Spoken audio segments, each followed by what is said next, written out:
growth scan showed a 2 weeks lag discrepancy and with mild oligohydramnios. In this pregnancy, like she had chronic cough, history of one episode of mild hemoptysis followed by this followed before the admission, for which she consulted at a local hospital. A chest x-ray was done and it showed left lung consolidation with cavitations. She was started on oral antibiotics and was advised to review SOS. And past history, she's married for 5 years. She was diagnosed to have pulmonary TB before her first pregnancy. She was treated for it. 1 year later, she conceived and delivered through LSCS for obstetric indications. Antenatal and postnatal periods were uneventful. At 6 months postpartum, she was diagnosed to have recurrent PTB and she was started on ATT again, for which the patient was not compliant. She did not complete the treatment. 2 years later, she conceived with present pregnancy and had checkups from 4th month of amenorrhea. No other comorbidities. On CECT chest, it was shown as a left bronchial artery aneurysm, collapse of left lung with bronchiectasis and peribronchial ground glass opacities in the right lung. Right lower lobe peribronchovascular consolidation was seen. You can see the left lung fully is like consolidated and with cavitations. And on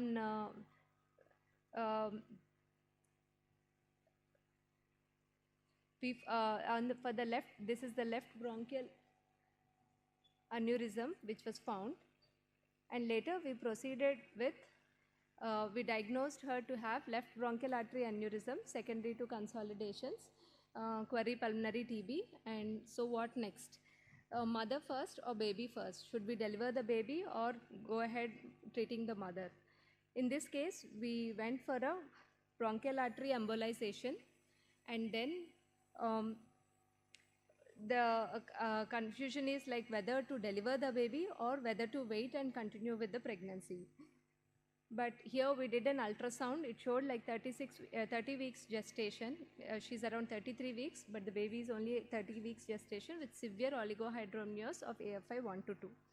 So we proceeded for an emergency LSCS in view of previous LSCS, and baby had severe distress and baby was managed in the NICU. Later, bronchoscopy was done on first POD and the fluid was sent for gene expert, which showed to be low positive. She was started again on ATT and eventually extubated on the 4th day and discharged on 8th POD. Now I would like Dr. Neeren sir, our infectious disease expert, to share his insights on pulmonary TB in pregnancy.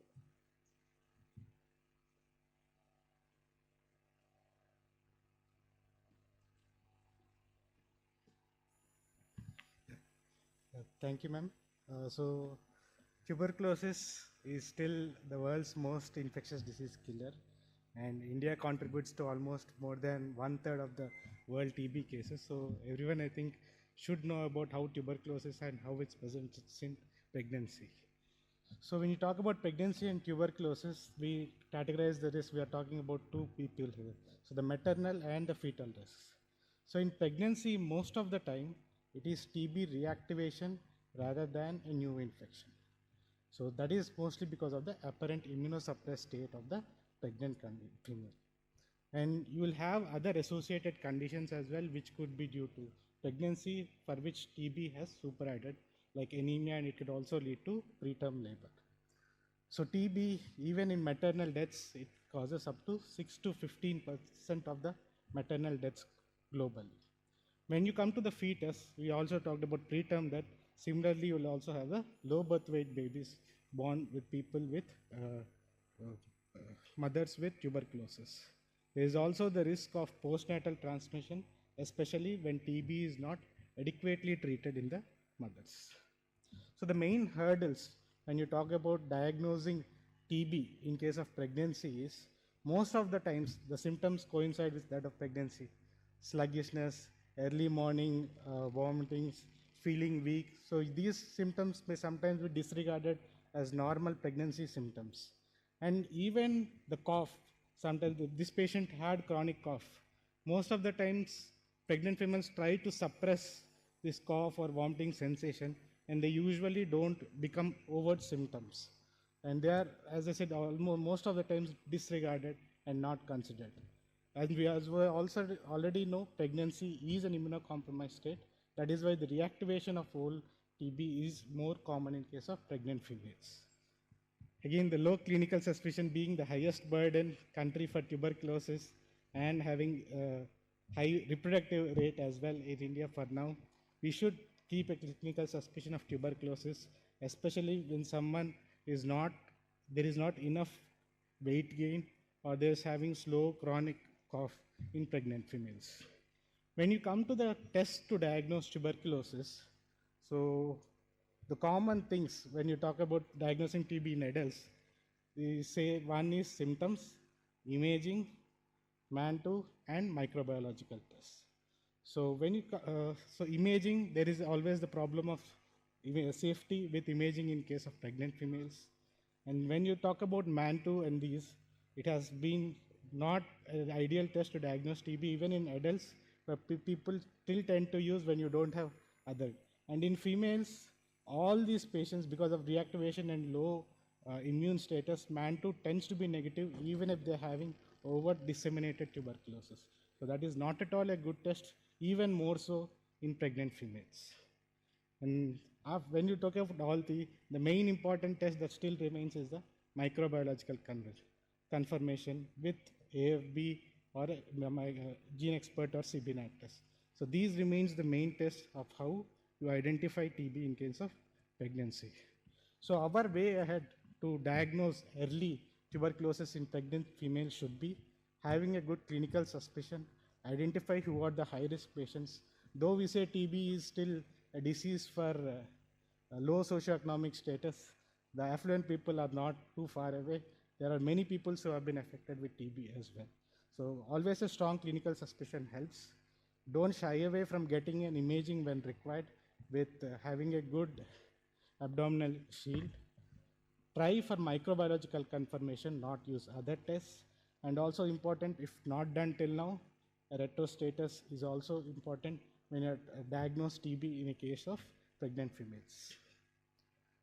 So just to overline some of the principles of TB in pregnancy, in untreated TB patients, definitely the risk is much higher when compared to the mild risks due to anti-tubercular drugs in pregnancy. So when you talk about the drugs that are used, most of the times it is drug-sensitive TB.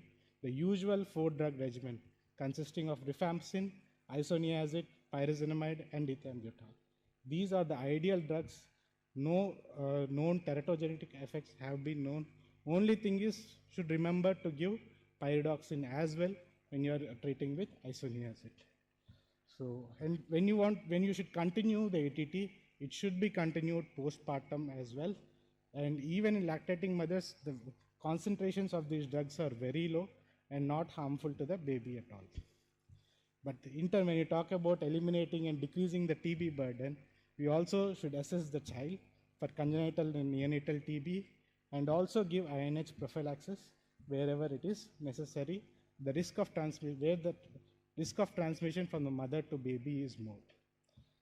MDR TB is another count. The burden is still high. So whenever it is there, that is a whole different thing that we need to talk about starting from the antenatal care. So my take-home points when it comes to TB with pregnancy are, there will be only mild symptoms most of the times, but the patient status actually they will have more of disseminated disease or a miliary TB. Molecular testing is more important. Imaging may help, but don't use any MON2 or tuberculin skin test to diagnose TB in pregnant females. Hemoptysis, as we have seen in this case, is a potential, definitely a fatal TB complication that has been successfully treated, thankful to the whole multidisciplinary team in this case. So thank you. That's it.